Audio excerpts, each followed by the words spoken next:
going on, everybody? Hello again, and welcome back to another episode of the Welch Report with me, Jean-Luc Welch. That's right, clap it up, make some noise, get excited wherever you are.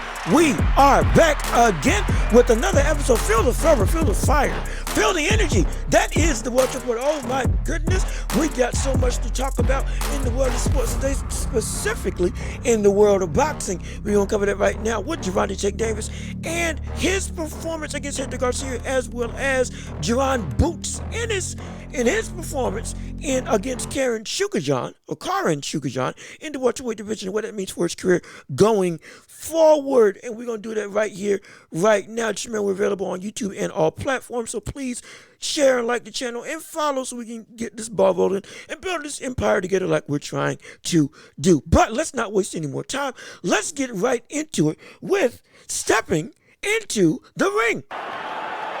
That's right, ring the bell. Let's get it started and let's get this bout underway of dissecting the fights that happened this weekend. So for round one, we're going to talk about Jaron Ennis and his performance on the card of Gervonta Davis and his performance against Karan Shukajan in this welterweight bout as he moves up and builds his cachet and builds up the hype train that is Jaron Ennis in his career. And right now, I'll say this first of all. I haven't gotten to see Jaron Ennis a lot. I've missed his fights, not because I've been trying to.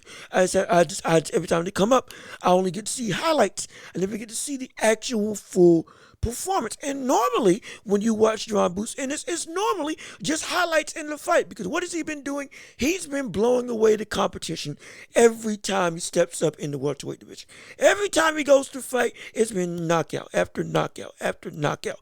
Consistently putting on just incredible highlight reel performances, showing off his power, showing off his speed, showing off just all the physical capabilities and the natural fighting instincts that he has in the division and in himself. So it's been an incredible rise to watch him go up and consistently put on these breakout performances, no doubt about it. But in this fight, this was the first time that Boots has had legitimate opposition against him in, well, his now 30 fights. Again, now with this win, he's 30-0. But in this fight, he was with 29 wins with 27 knockouts. Phenomenal. Absolutely phenomenal. The man is a powerhouse undisputably. But he had not been tested. I'm not talking about tested as been put into the brink.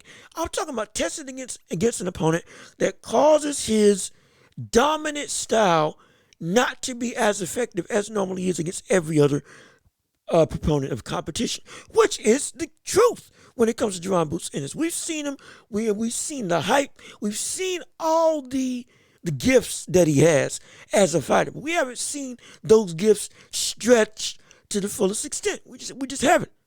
We just haven't. And we haven't seen him really be challenged like he was against Shukajan. And Shukajan, say what you want about him, he was also undefeated. He was, again, 21-0. But coming into this fight, he was somebody that is, whether he's under the radar or not, amongst your eyes, a legitimate talent in the welterweight division. So because of that, what was he going to do against Ennis to get him from just getting blasted like Ennis has done against every other opponent? Well, what he did was something that we've talked about with other fighters on this channel, and something that a lot of the boxing public chooses to call running, when in fact it is using his legs to keep out of danger. Not running, but making sure that he's never in a situation where he's in too big of a risk. That's what Shukajan did, and it was good boxing.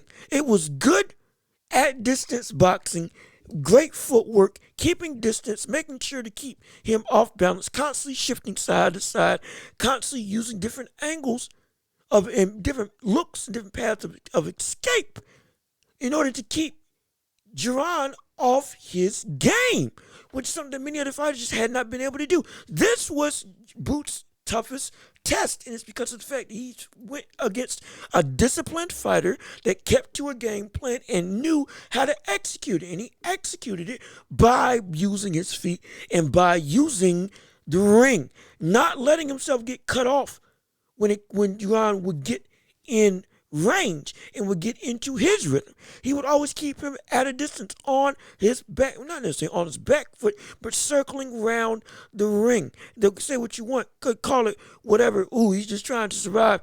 Ooh, he's not trying to fight. No, his game plan was probably, in order for him to if he was going to win, was going to be circle around and let, Jarron tire himself out a little bit and then pot shot him.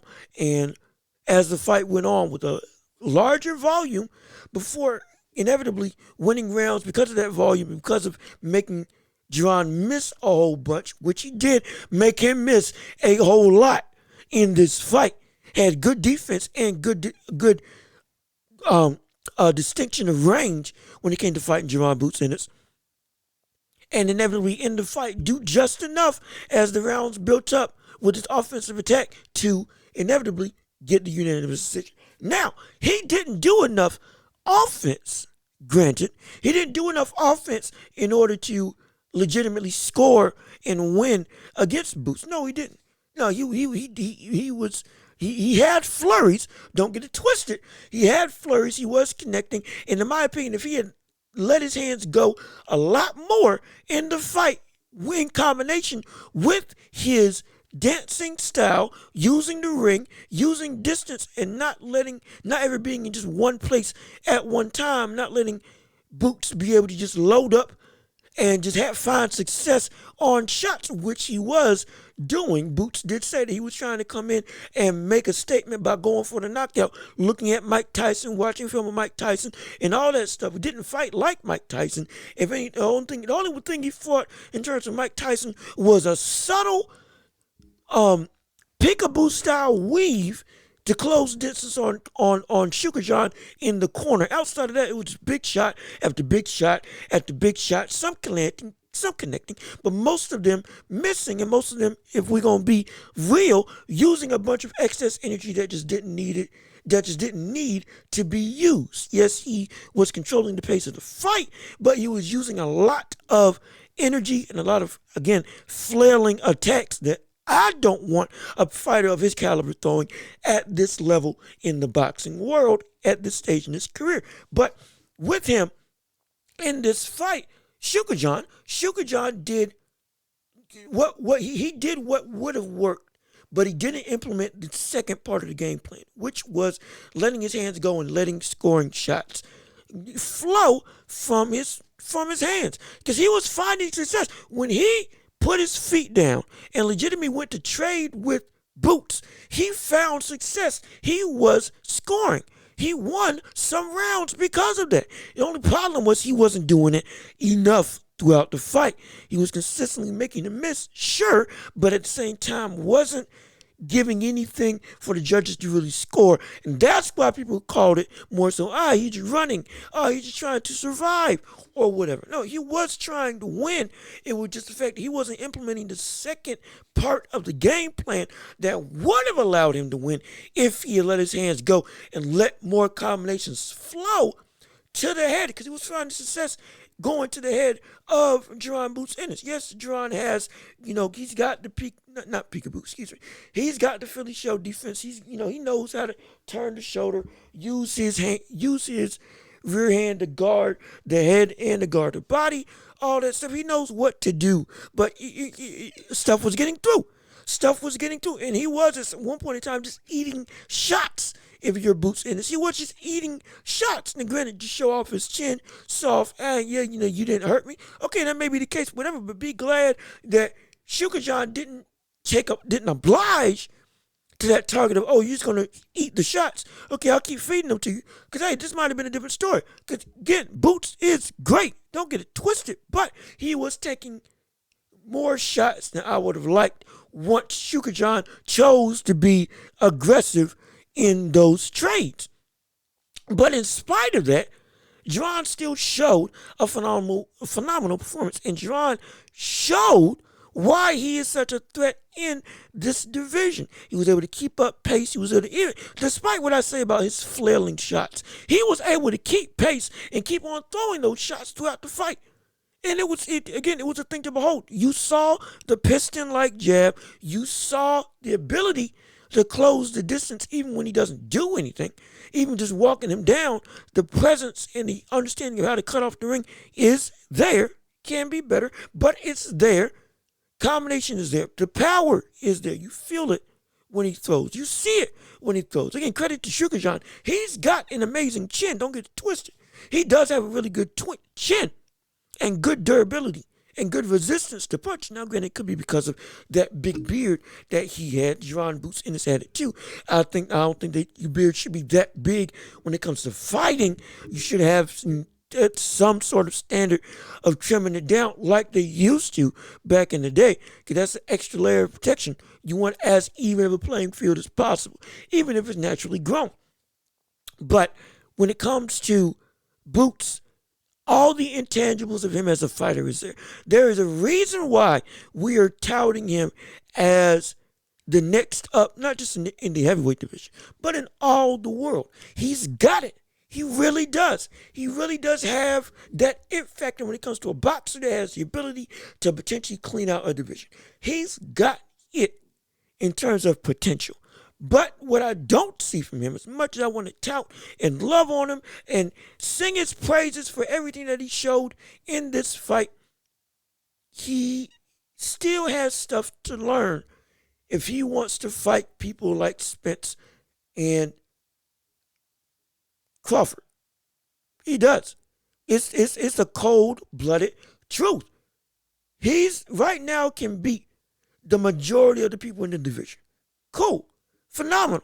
It just shows in his youth how great he is. That's great. The one thing that he can't do, he can't beat Spence and he can't beat Crawford. He's not there yet. The reason why is because of the fact that while he shows all this good stuff, there are holes in this game that Terence Crawford and Spence just aren't going to allow to happen. They're just not going to allow it to happen. They're just not going to allow it to happen. See, you saw him have to figure out how to consistently score against Sugar John in his last fight. You saw it. The power wasn't taking him out. He wasn't just bullying him in terms of, I just throw my weight around and just clip you at any chance that I got. You saw him have to think, and you saw him have to chase, and you saw him have to adapt to a style that, to be perfectly honest, he wasn't comfortable with. He wasn't comfortable with that. He was not comfortable with having to chase down somebody of the caliber of Sugar John in terms of his ability to use the ring to his advantage. He wasn't used to that. And because of that, you saw a little bit of frustration. And you saw a little bit, just a little bit, of fatigue. Not a lot, but fatigue from throwing, like I said in the first part of the show, a bunch of wailing big shots that he was trying to take him out. Now, again, I'm not saying he's going to do that against every opponent. No, I'm not saying that. But we do know what he wants to do. He wants to end the show in high fashion. So that may lead him to overcommitting on a lot of shots like he did against Sugar John.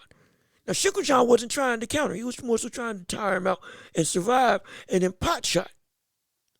Flurry of combinations. I wish he had thrown more. Fight could have been a little closer, even though it was a majority of the time a domination.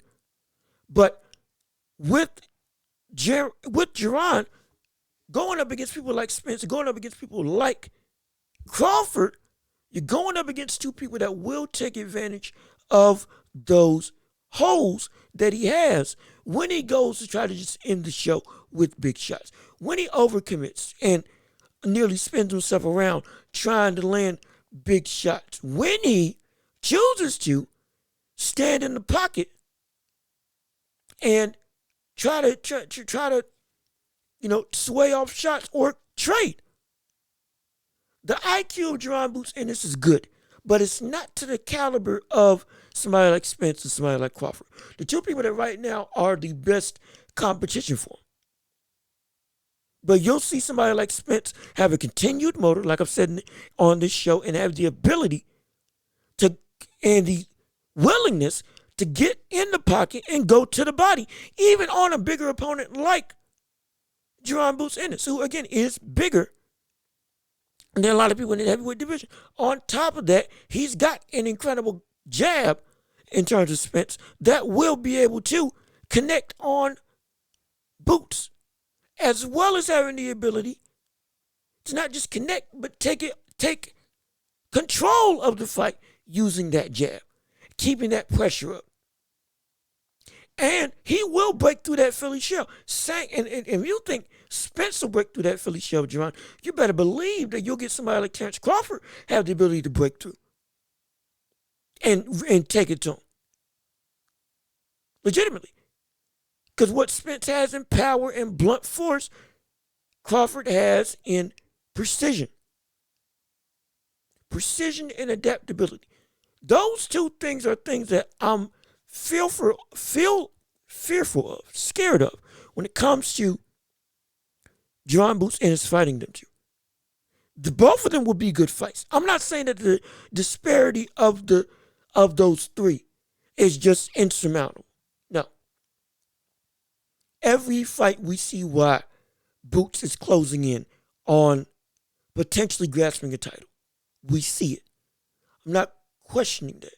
What I am questioning, though, is once he gets to that level, once he gets into the ring, how is he going to be able to adapt to fighters who can both do what he does just as good, as well as fight in a style that is not conducive to what Jaron Boots Ennis likes to face? Again, you can call it running all you want. Sugar John was able to use the ring and make Boots uncomfortable. That's what he was able to do. That's what he was able to do for the majority of the fight.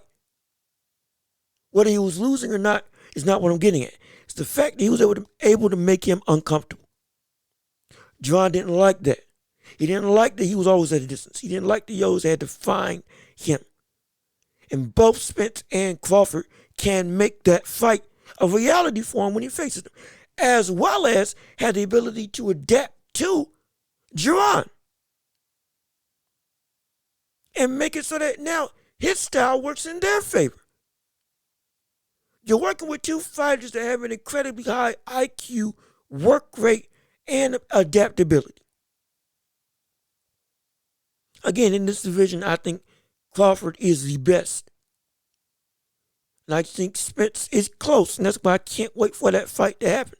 That's why some people have a 50-50 fight between them for the undisputed welterweight title, whenever that happens, if it ever happens.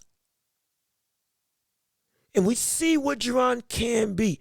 But Jaron right now, I need to see him be able to adapt more when it comes to styles that he doesn't like, specifically styles that keep him at a distance.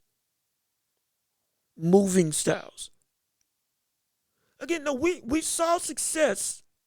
Don't get me wrong. We saw success from Jaron, but I would like to see a little more body work. Would like to see a little better at him being able to cut off the ring. Keep him in the corner rather than allowing him to escape. He did it a couple of times, but I need to see it on a more consistent basis. For me, when it comes to a fighter like Sugar John, who knows how to keep his distance and knows how to use the ring to his advantage and knows how to move. It's not running, it's smart boxing. It's using your feet to your advantage. It's something that Boots doesn't like, and I need to see him be able to adapt to that so that he can be, again, his fighting acumen and ability continues to evolve. Now, will he ever face Boots or Spence? Maybe. I doubt it'll happen before they face each other, because politics and boxing, both from promoters and fighters, the fight's got to make sense. And as hyped up as Jaron is, and deservedly so it is, does the fight make sense for Crawford or Spence to take right now, when the mega fight of two undefeated champions, both in the pound-for-pound rankings, both hotly contested amongst the boxing populace, and are clamoring for a fight together. And they've cleared out everybody else in the division. And they're poised to go at each other. With that much money on the table, it doesn't make sense for them to take boots at this point in time. Again, Terence Crawford fought David, whatever his name was, for BOK promotion. Spence is getting ready to fight Keith one-time Thurman, and I'm excited to see that fight. Absolutely, even though I think Spence is going to steamroll Keith Thurman. It's going to be a great fight to see. But after that, now it's most likely is going to be Spence and Crawford. And not Spence and Boots, or not Crawford and Boots. Because the risk reward from a money perspective just does not make sense at this point in time. Now afterwards, hey, I would love to see the winner of Spence and Crawford get challenged by Boots when it happens. Oh my gosh. Now that'll be a fight. That'll be incredible. But right now, I don't think that Boots would be able to beat Crawford or Spence. It will be a close fight when he does fight him. If he does fight him. If he fought him today, it will be a close fight, absolutely. But I don't think he has the ability to win. I really don't think I don't think he'll be able to win. Because for all the power, I think it's that IQ and adaptability that I see from Spence and specifically see from Crawford that I don't think he's going to be able to overcome if he was to fight him. But his career is still high. He's still beating everybody else in the division outside of those two. He is still making his rank and making his rise prominent and legitimate. He's going beyond the hype, and now it's reality that this man is a legitimate contender. And now I'm going to follow his career because this brother is something special, no doubt about it. You better believe it. Keep your eyes on Jaron Boots Ennis as he keeps going forward in his career because he is something special. There's a reason why they say he's got next, and deservedly so. The brother has next. You better believe it. But next up in this fight, or in this podcast and in this show, we got to talk about the main event. Gervonta Tank Davis versus Hector Garcia. In a fight that was closer than people want to give it credit for. Hector Garcia came into this fight and was legitimately putting up a good performance. He put up a good performance. I had him winning 3 rounds and performing well, getting more close rounds. So people want to give him credit for more close rounds than the judges want to give him credit for. But ultimately got stopped in the 8th round, not coming off his stool in the 9th. And Gervonta Davis does what Gervonta Davis does. Again, Gervonta outlanded him 99 punches to 55 punches, 41% to 15% in total punches. Controlled the fight with his jab and had more power punches, both landed and in connect percentage. Gervonta Tank Davis did what he does all the time. Downloaded the opponent for the first 2 rounds, started showing layers of his game in the 4th round and on. And then from the 6th,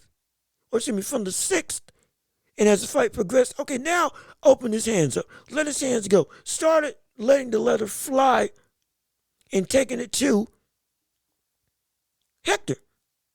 And he did it. Hector did put up a great fight in terms of his use of the jab. Again, CompuBox only gave him 5 jabs landing in the entire fight. I think he landed more.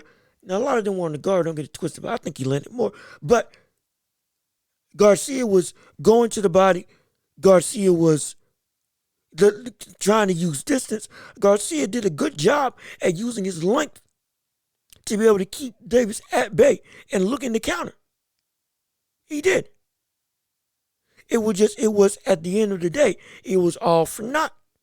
Because Gervonta inevitably got inside, took control, and with counterpunching, because he's an aggressive counterpuncher, found the opening, caught him on top of the head, or caught him on the side of the head with a hook that severely stunned him, folded him up like an accordion, and had him reeling for the latter part of the 8th round, to the point that at the end of the fight, he said he couldn't see and couldn't continue. He couldn't continue. Now again, Davis showed right now that he deserves to be on the pound for pound list. Absolutely. How high or low, that's up to you. But he deserves to be on the pound for pound list with this performance. And this fight showed that he's more than ready for the other better Garcia and Ryan Garcia. King Ryan, as people call him, as he calls himself. And that fight now is slated for April 15th of this year. That's going to be a phenomenal fight. And from this fight, I can see that even with a taller opponent, like most opponents are, and with an opponent who's going to use his jab, like most opponents try to do against him, this could be a blueprint of what you see from him once he goes to fight Ryan come later this year in April. We could see Gervonta Davis use his explosiveness. Not could see. We will see him use his explosiveness, use his dexterity in terms of being able to throw punches from multiple angles, countering. We're going to see that on display when he faces Ryan Garcia. And now, I don't think there's going to be anything to make this fight not happen. We're finally going to get the fight that fans have been clamoring to see. So we can finally shut up all of this noise about whether or not one fighter can beat another. Whether or not who's got a better career, who's greater, who's going to whoop who. We can finally shut up all that noise. Hopefully the fight gets signed on the dotted line, that it's official, and so that we don't have anything else to dissuade or mitigate or rip apart this dream matchup that we've been looking for as boxing fans. Now, the one thing that I can say about Gervonta Davis that I think will solidify him being able to win against Ryan Garcia is the fact that, unlike in this fight, Gervonta's got to throw his hands earlier and more often. We know Gervonta Davis has some of the most explosive and fast punches in all of boxing. No doubt about it. And we know he's got that outside of Ryan Garcia. We know this. But with that being said, in the Hector Garcia fight, while he was doing everything that you know Gervonta Davis can do, slipping punches, being elusive, being evasive, counter-punching, and always picking his shots and always picking the right shots, it's fine. But against somebody like Ryan Garcia, Garcia is going to start out incredibly quick when he goes up against Gervonta Davis. Garcia is going to look to win those early rounds and probably win more. And because of that, the style of downloading your opponent could potentially work against Gervonta because of the fact that once he downloads the opponent and slowly begins to curtail his style in order to take him out, normally that begins at rounds 4 through 6 and gets fully implemented in round 7 and on. But with the pace that I think with the pace that I think that Ryan Garcia is going to fight at, once he fights against Davis, I could see him losing rounds 1 through 4, rounds 1 through 5. And potentially lose round 6 as well. Because of the, again, slowly unfolding the layers of how to get to his opponent. Like we've seen in many other Gervonta Davis fights, taking from Floyd Mayweather. Slowly but surely figuring out, okay, how do I take him out late? That's what he's adept at doing. If he sees a clear-cut opening like in the Rolly Romero fight, okay, he'll take that, no doubt about it. But if he's still in the mindset of, let me see what this guy's about, let me develop the game plan fully, and then go out and execute it, he may be down further than he wants to be in the fight. And then now he's got to play catch up. Potentially has to look for the knockout. And we know that of Ryan Garcia, the fast left hook, one of the fastest left hooks I've seen in boxing history. And just the quick speed all around. It's a legitimate threat. Coupled with the height, coupled with, again, he's got a good jab that I hope he uses a lot more. And he's got power that, combined with that speed, can stun you and can take you out. And he fights big. He does. He fights big and he fights tall. That's both a good thing and a hindrance to him. Good thing offensively, a hindrance to him defensively. Especially against Ryan Garcia. Excuse me, especially against Gervonta Tank Davis. But with the stuff that I know Gervonta Davis can do, with the skill that I know he has at his disposal, with the IQ that I know he brings at every single fight, with the ability to, like a computer, download, dissect, and break down the opponent and what their weaknesses are, and capitalize on them at some point in the fight to take them out. The one flaw that can potentially happen in this fight, well, two. Like I said before, he starts too late, and he gets what happened to Vasily Lomachenko to happen to him when Vasily fought against Teofimo Lopez. He started winding up and fighting round 6 and on. At the halfway point, round 7 and on. But lost the fight because Teofimo had bagged too many rounds in the first half of the fight. He could have that happen to him if he waits too long to try to start to gain traction on his game plan.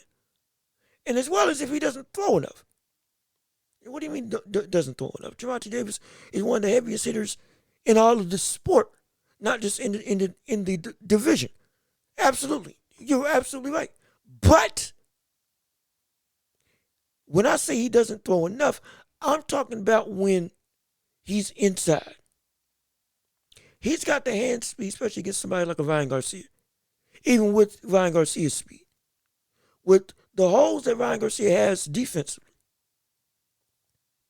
he should be able to go in and open up with more than just one punch, big shots, big countering blows. I want to see him, unlike in this fight, use his own natural hand speed as well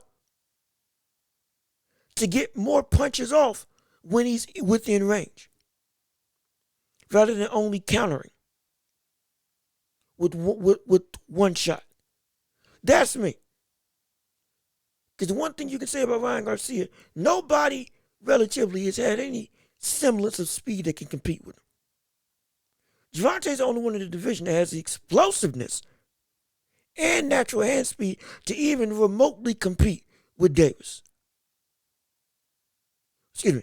Gervonta is the only boxer in this division who remotely has the hand speed to compete with Ryan Garcia. The trick is it only going to be one shot? Or is he going to use volume more than he did in the Hector Garcia fight to potentially overwhelm Garcia on the inside? And catch him with shots that he won't see coming because he won't expect follow-up shots.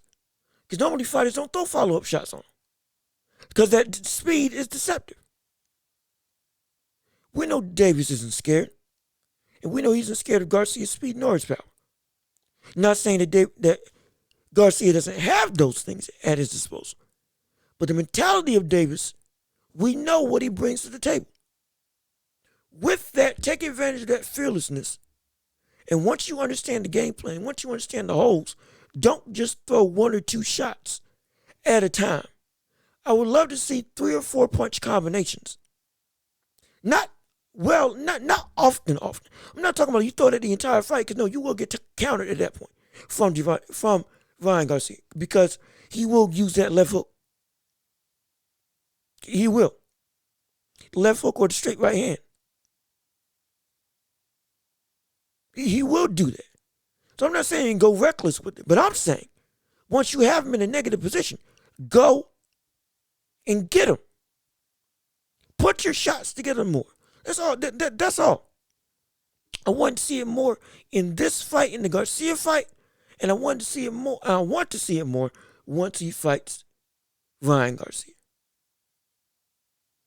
I want to see that because I don't think that Ryan Garcia does well when it comes to a pressure fighter, and especially with somebody that has as high of an intellect as Gervonta Davis, coupled with the power, coupled with the explosiveness. I mean, we saw him get knocked down from an overhand right before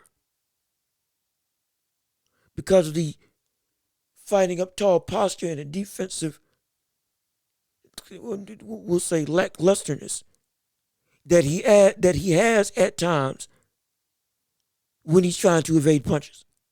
Specifically fighting tall and leaning back with his chin in the air. Still has that problem to this day. That's something that Gervonta Davis can take advantage of. And he can do that by applying pressure on Ryan Garcia. It's one of the ways that he can win. Will he win? I'm not saying definitively. I think that he should win. I've been saying that I believe that Gervonta Davis is a better fighter, is a better boxer, and will beat Ryan Garcia. I've been saying that, and I'm standing on that. That's my prediction when that fight happens. But I know how he can lose the fight. It could be by knockout, because Garcia is absolutely capable of that. But it also could be because, in the same way that Vasily Lomachenko lost his title to Teofimo Lopez, he doesn't get started early enough. He doesn't implement the working game plan soon enough so that by rounds 11 and 12, when you're either building up or you get the fight tied, and now it's whoever wins these last 2 rounds or the last round, if it gets that far, wins the fight, and you get just overwhelmed because somebody just put on more aggressive pressure. That could have happened to Gervonta Davis because of the style that he fights, dissecting, downloading, and then choosing to go and get him. Ryan Garcia doesn't necessarily break down his opponents. He doesn't break down his opponents in terms of outthinking them and and understanding their game plan and the holes that are at their game plan. He breaks you down with action rather than mentally. He breaks you down physically by throwing punches, by using his speed to make it so that your game plan is just null and void from the jump.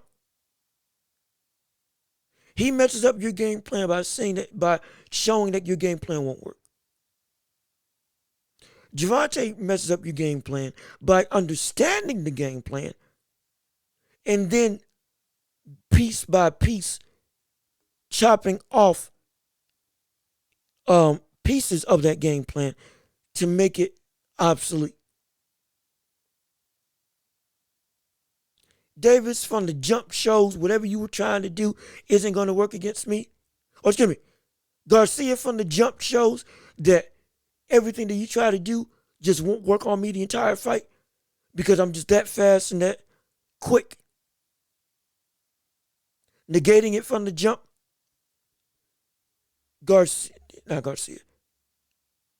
Davis will look to dissect the game plan, understand the game plan, and then break it apart piece by piece.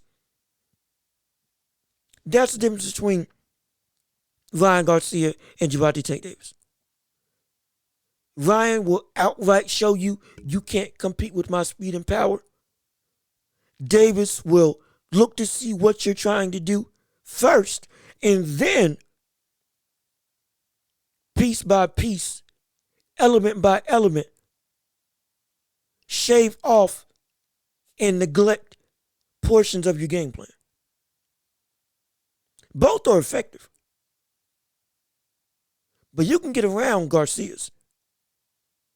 But once Tank finds out how to beat you, because it's at a more detailed level, I don't think there's anything you can do outside of looking to adapt a game plan from scratch. And many fighters, while they're good, don't have that ability. They don't. And this at this stage, they don't. In this era, they don't. Few boxers have that. And Davis is one of them. Few boxers have the ability to adapt the game plan when necessary.